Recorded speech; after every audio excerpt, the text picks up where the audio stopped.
ऐसा नहीं कि आप रट्टा मार के कर लो, ये आईयूपीएसी नोमेनक्लेचर इतना इजी नहीं है। बहुत बार ट्राई करने के बाद भी स्टूडेंट को नहीं आता है। लेकिन ये ट्रिक मैंने खुद बनाया है, ये बुक में नहीं लिखी हुई है। ये जो ट्रिक है ये मैंने खुद बनाई है। अब आपको कोई भी स्ट्रक्चर आने दो डिफिकल्ट वाला, आप ऐसे कर पाओगे, ऐसे सेग्रीगेट करके। आए समझ में? ओके, अभी देखो एक और देता हूँ मैं, CH3 CH2। अब यहाँ सी, सुनो थोड़ा सा, एक एक बात का ध्यान रखना कि यहाँ पर है ना, यहाँ अगर C2H5 आया तो लॉन्गेस्ट चेन ढूंढनी है, भले वो ऐसे ऐसा हो या ऐसा हो, सीधा सबसे लॉन्गेस्ट चेन। आया समझ में? तो एक बार समझ लेते हैं इसको। यहाँ CH CH2 Cl, यहाँ CH3 CH2 C double bond O CH3, इसका आईयूपीएसी नेम। सबसे पहले लॉन्गेस्ट चेन फाइंड करनी है। काउंटिंग करें? कहाँ से करेंगे? यहाँ से, क्योंकि ये सफिक्स है। 1 2,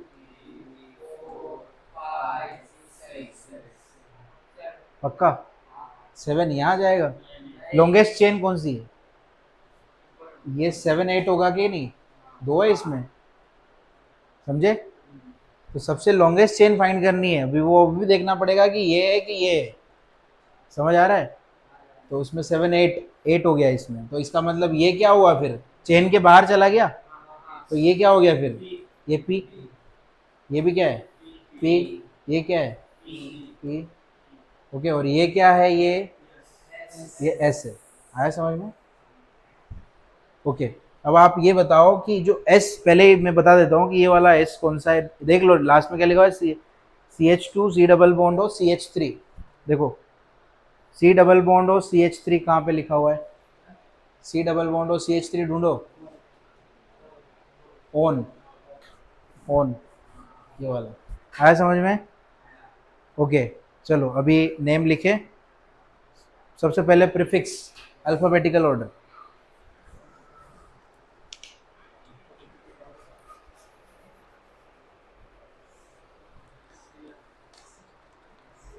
Cl, Cl। ओके, कौन से नंबर पे? 4 क्लोरो है ना, 4 पे है ना। फिर CH3 कितने? एक CH3 ये रहा, एक CH3 ये रहा, दो है ना। एक कौन सी पोजीशन पे? 4 पे। दूसरा कौन सा है? 6 पे। दूसरा 6 पे है ना। तो इसका मतलब यहाँ पे क्या लिखेंगे? Comma 4 6, 4,6 di methyl. अगर एक ही ग्रुप साथ, दोनों दोनों सेम ग्रुप है तो डाई लिखेंगे। 4,6 डाई मिथाइल। अभी देखो ये खत्म हो गया, पी खत्म हो गया। अभी पीसी क्या है? कितने नंबर की चेन है? 6 थोड़ी है, 7 8 8 है ना। 7 8 मतलब वो तो मैंने लिखा था, तो 8 तक है। 8 को क्या बोलेंगे? हाँ, नियोन नहीं नियोन कैसे बोलेंगे? नोनेन बोलते हैं 9 को, लेकिन 8 को क्या बोलते हैं? 8 का मतलब तो पता होगा। हाँ हाँ, ऑक्टेन। ऑक्टेन, उसका ई नहीं लिखूंगा मैं अगेन। अभी ये लास्ट में क्या बोला था अभी? ऑन, तो क्या हो जाएगा? Octane on. आया समझ में? 4 क्लोरो 4,6 डाईमिथाइल ऑक्टेनोन। लगा कि नहीं इंटरेस्टिंग? हाँ। ओके, अभी एग्जाम में इस तरीके के आपको आईयूपीएसी आ गया, तुम समझ लो। अभी इशू नहीं आएगा। बस मैंने जो मेथड बताया आपको, वो मेथड से ही सॉल्व करना एग्जाम में भी। ठीक है? इसके जेई में भी क्वेश्चंस आते हैं, लेकिन ऐसे टाइप के आते हैं। ठीक है? ये डिफ़िकल्ट, सबसे डिफ़िकल्ट वर्जन आपको मैंने समझाया है, जो आपकी बुक में भी दिए होंगे, पर आपकी क्लास में नहीं कर पाएंगे बाकी स्टूडेंट, क्योंकि उनको नहीं जमेगा, ये सब बहुत डिफ़िकल्ट है। अगर मैं डायरेक्ट आपको ऐसे बना के दूँ ना तो सर खुजाने लग जाओगे, ये नहीं बताने के पहले। अगर मैं नहीं बताता आपको ये ट्रिक, तो आप कर पाते क्या? इसको देख के टेंशन में आ जाते आप। आते कि नहीं ये स्ट्रक्चर देख के? अब इसी को अगर आप ऐसे बनाओगे, सुनो, बॉन्ड लाइन में अगर बनाओगे तो बॉन्ड लाइन में कैसे बनेगा? काउंटिंग कितनी है? 8 है ना। तो 1 2 3 4 5 6 7, 1 2 3 4 5 6 7 और 8, 8 हो गया। ओके, अब सिक्स वाले पे क्या है? CH3 है ना। तो सिक्स वाला मतलब कौन सा है? ये सिक्स वाला, 1 2 3 4 5 6, सिक्स वाला ये हो गया। तो एक ऐसा CH3 का मतलब ये लाइन होती है। और कौन से CH3 कहाँ पे? 1 2 3 4, चौथे वाले पे भी लाइन। और किधर? चौथे वाले पे ही Cl भी है। तो ऐसा लाइन डाल के यहाँ पे क्या लिखना पड़ेगा? Cl। और इधर फर्स्ट वाले पे क्या है? यहाँ C डबल बॉन्ड O है, देखो, समझ पा रहे हो? और इसका मतलब क्या होता है? CH3 होता है, बताया था मैंने। तो ऐसे स्ट्रक्चर भी आते हैं। ऐसा टेंशन में मत आओ, बस समझने की कोशिश करो बस कि ऐसे बनते हैं स्ट्रक्चर। आए समझ में? हर चीज़ नई होती है स्टूडेंट के लिए, हमारे लिए भी एक टाइम पे हम जब सीख रहे होंगे तो हमारे लिए भी नया था कुछ, लेकिन ये जब सीखने की कोशिश करोगे तो समझ में आएगा आपको।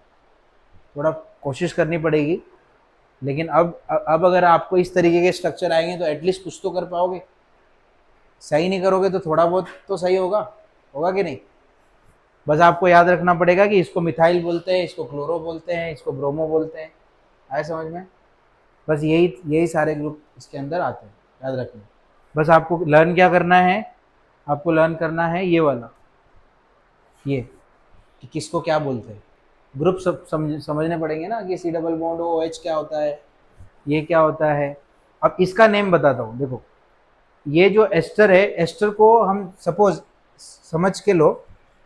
अब एस्टर क्या होता है, ध्यान से समझना। अब मान लो हमारे पास ये एक मॉलिक्यूल है CH3 CH2O, हाँ, O लिखा, या फिर यहाँ पे C डबल बॉन्ड O लिखा, यहाँ OC2H5। ध्यान से समझना इसको।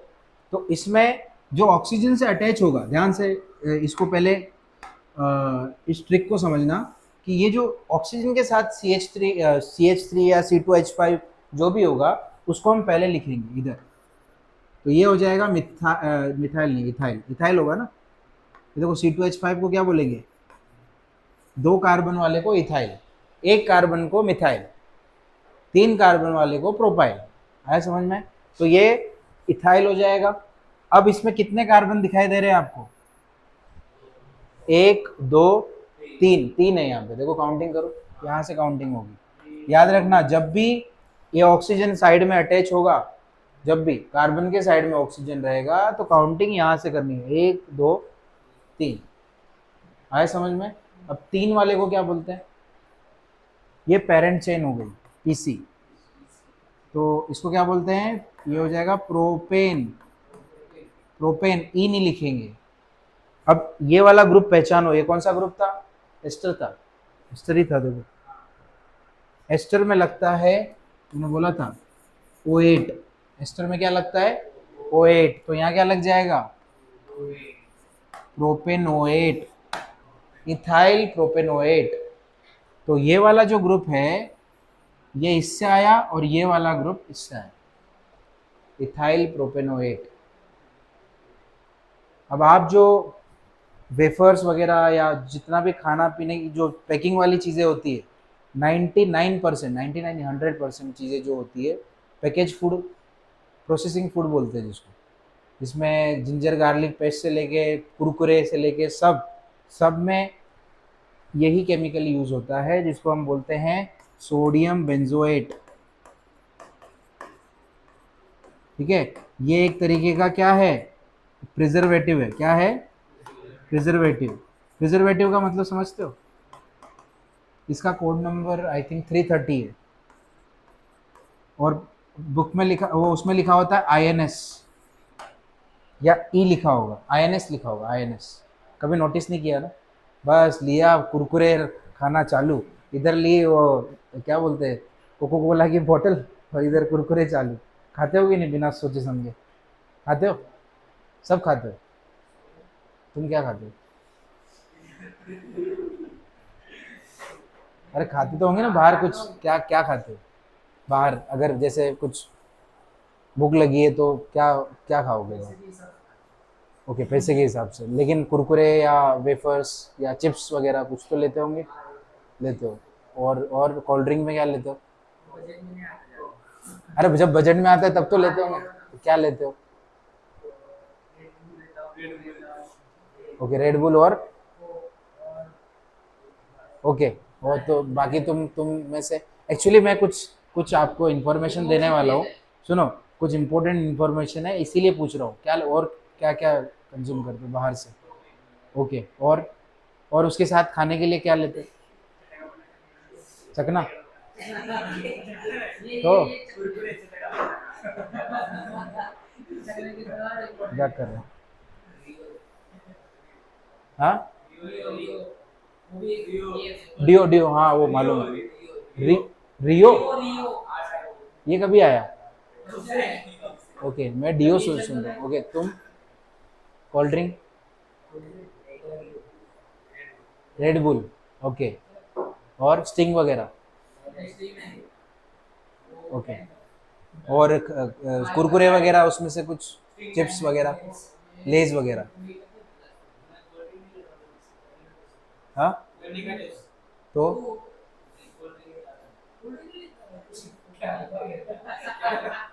कुछ तो पीते होंगे, कुछ तो मतलब बाहर का, कोल्ड ड्रिंक में, कोल्ड ड्रिंक या कुछ भी ऐसा? नहीं, ये जैसे फ्रूटी या ऐसा ये भी तो पीते हो? कैंपा। ओके। और खाने में वेफर्स में कुछ तो खा, लेज या बाहर के पैकेज फूड तो खाते हो ना? मतलब आप जो कंज्यूम कर रहे हो एक्चुअली आप 80% केमिकल खा रहे हो। उसका रीज़न बताता हूँ, अभी आज जाके देखना। अभी अभी तो तुमको नॉलेज नहीं होगी उस चीज़ की, लेकिन मैं जो कोड नंबर बता रहा हूँ ना, एक बार गूगल पे सर्च करके देखना वो कोड नंबर, और उस वो ये देखना कि वो कार्सिनोजेनिक, कैंसर होता है कि नहीं उनसे। सिर्फ वो कोड नंबर डालना गूगल पे, ठीक है? और वो कोड नंबर किस पे देखना है, जो आप खाते हो उस पे, पीछे घुमा के। क्या क्या क्या? अरे भाई देखो, मैं तीन तीन चार साल में जब बॉडी में कैंसर आ जाएगा तो फिर डॉक्टर को बोलोगे फिर उतना तो खाने दो हमको। हाँ, एक्चुअली 80-90% कैंसर जो हो रहा है वो ये सब चीजों से हो रहा है। आपको लगता है सिर्फ स्टिंग, आपको लगता है सिर्फ स्टिंग ही खराब है, लेकिन सारा खराब है। अब मैं उसमें देखो, ये INS-330 है ना, ऐसे बहुत सारे INS लिखे होंगे पीछे। 202 हो गया, 150D।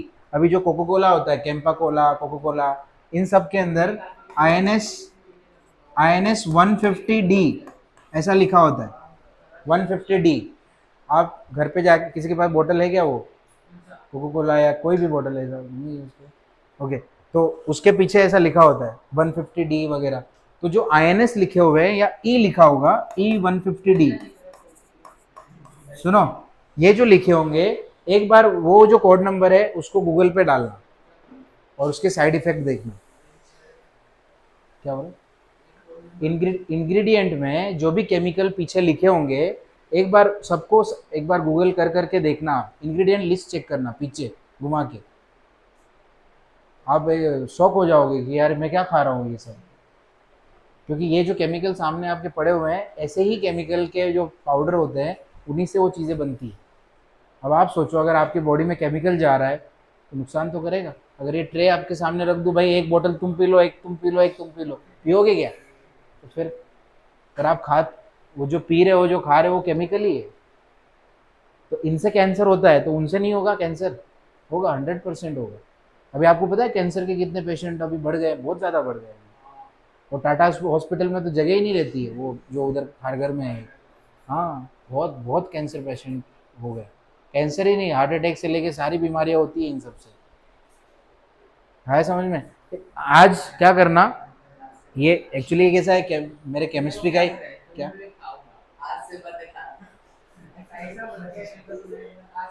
नहीं सच में बहुत खतरनाक। नहीं खाओ, कोई इशू नहीं, आप खाओ, वो आपके बॉडी पे इम्पैक्ट होगा। नहीं, वो क्या होता है पता है, आपके बॉडी में बहुत सारे जो हार्मोन्स होते हैं उसको इम्बैलेंस कर देता है। तो अगर आप अपना शरीर बनाने की कोशिश भी करोगे तो नहीं बनेगा। क्यों? बिकॉज आपकी बॉडी में ऑलरेडी केमिकल्स है। अरे मैं तो 3 महीने से छोड़ के रखा हूँ जिम। अभी 3 महीने पहले मेरा फिजिक बहुत अलग था। मैं जिम में 200-200 किलो उठाता हूँ। मैं जिम में 200-200 किलो उठाता हूँ स्क्वाट्स।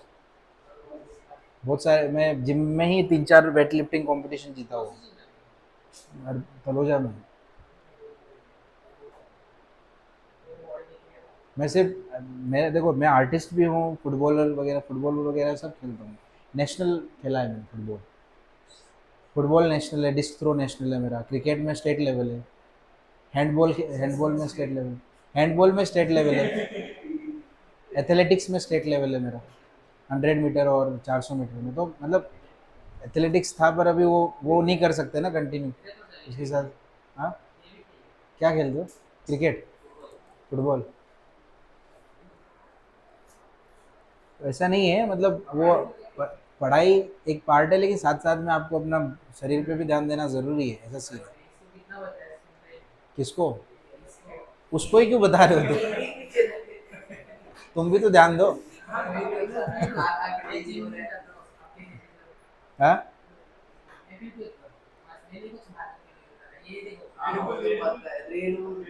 रेड बुल में इतने केमिकल, 10 से 12 केमिकल है, पता है रेड बुल में? आप चेक करना एक बार जाके, सच्ची बोल रहा हूँ।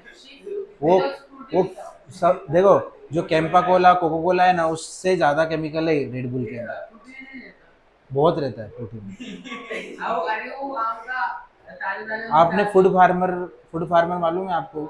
उसमें इंस्टा वगैरह पे आप फूड फार्मर करके, वो बताता है कौन से केमिकल है। हाँ, वो सब में केमिकल बहुत है। इवन फ्रूटी माजा, जो स्लाइस, इन सब के अंदर होता है। नहीं, आज क्या करना, अगर आप घर पे जाओ तो एक बार ज़रा बॉटल घुमा के, खाली बॉटल रहेगी या वेफर्स का पैकेट रहेगा या कुछ भी फ्रिज में कुछ पड़ा होगा, एक बार घुमा के देखना है उसको। सॉस की बॉटल भी देखना। हाँ। हाँ, क्या? केचप, केचप, केचप में केचप ही नहीं होता एक्चुअली। केचप में टमाटर ही नहीं होता एक्चुअली। टमाटर नहीं होता उसके अंदर, सिर्फ केमिकल ही। थिकनर होता है, थिकनर। तुम घर पे बना के देख। हाँ, तुम घर पे बना के देखना, नहीं वैसा बनता ही नहीं है। केमिकल होते हैं, भर भर के केमिकल उसमें। मैं एक दिन एक्सपेरिमेंट करके दिखाऊंगा, वो कलर ही गायब कर दूंगा मैं उसका। मैं तुम क्या करना, वो 10-10 वाला, सुनो, 10-10 वाला, जो 10-10 वाला तो मिलता भी नहीं है, 20-20 वाला मिलता है ना वो कोल्ड ड्रिंक्स। तो अपन उसके कलर, सबके कलर गायब। क्या? नहीं, उसमें से आधा तुम पी लेना, आधा एक्सपेरिमेंट के लिए यूज करेंगे एक दिन। तो उसमें तुम अलग अलग ड्रिंक लेके आना, मैं उन सबके कलर गायब करके दिखाऊंगा। वो कभी भी अपन जब, नहीं, थोड़े और स्टूडेंट आ जाने दो जरा, उनके सामने भी थोड़ा, तो सबके कलर गायब हो जाएंगे, देखना। अपन ब्लीचिंग ब्लीचिंग पाउडर यूज करेंगे, ब्लीचिंग पाउडर यूज करेंगे, या NaOH भी है अपने पास, तो उससे कलर गायब कर दूंगा मैं उसको। हाँ, तो लेके आ जाओ। ठीक है, ठीक है, याद रखना। ये समझ में आ गया। अब एक और लास्ट वाला है, मैंने आपको बताया था ईथर। एक ईथर बच गया है हमारा, ये वाला देखो। ये ईथर में क्या लगता है? ऑक्सी। इधर ही बता देता हूँ, देखो। इसका इसका नेम मैंने कल बताया था। इसको बोलते हैं मिथ। मिथ मतलब मिथेन से आया मिथ। इसको बोलेंगे ऑक्सी, ये ऑक्सी हो गया। और इसको बोलेंगे मिथेन। तो नेम क्या हो जाएगा? Methoxy methane. समझ में आया name? Okay, methoxy methane.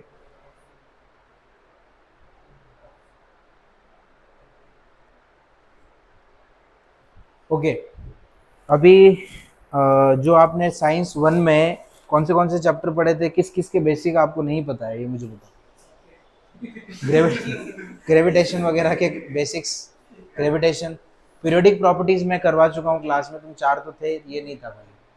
Periodic table का वो खाली ग्रुप में वो उसका पीडीएफ डालना है ना, वो कैसे लर्न करना है वो मैं ऐड कर दूंगा। तो पीरियोडिक टेबल, इसके अलावा थर्ड वाला चैप्टर कौन सा था, केमिकल रिएक्शन। हाँ, आता है तुमको? नहीं आता, रिएक्शंस नहीं आते। अभी जैसे मान लो, नहीं मैं अभी रेंडमली ऐसे चैप्टर वाइज आपके बेसिक्स पहले चेक कर रहा हूँ, वो अगर थोड़े बहुत स्ट्रॉन्ग हो गए तो फिर अपन 11 ट्वेल्थ। हाँ नहीं, हम मैं होता तो शायद नहीं करते थे तुम रट्टा।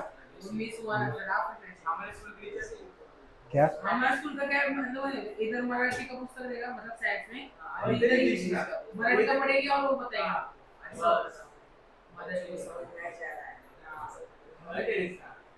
इसलिए ऐसे नालायक बच्चे निकल गए।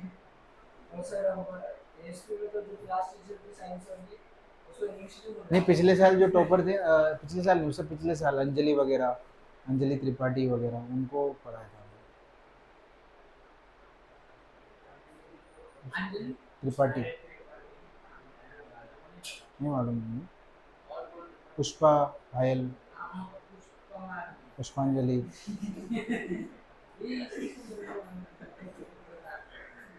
उन सबको 82 83 ऐसे समथिंग आए थे, एक को 84, उसको 80, और इसमें भी थी सायरा नम्रा, तो सायरा टॉपर थी, 94 आया था उसको। हाँ, क्राइस्ट में भी टॉपर है, क्राइस्ट में, तिलक में, सब में निकाले तो टॉपर हमने।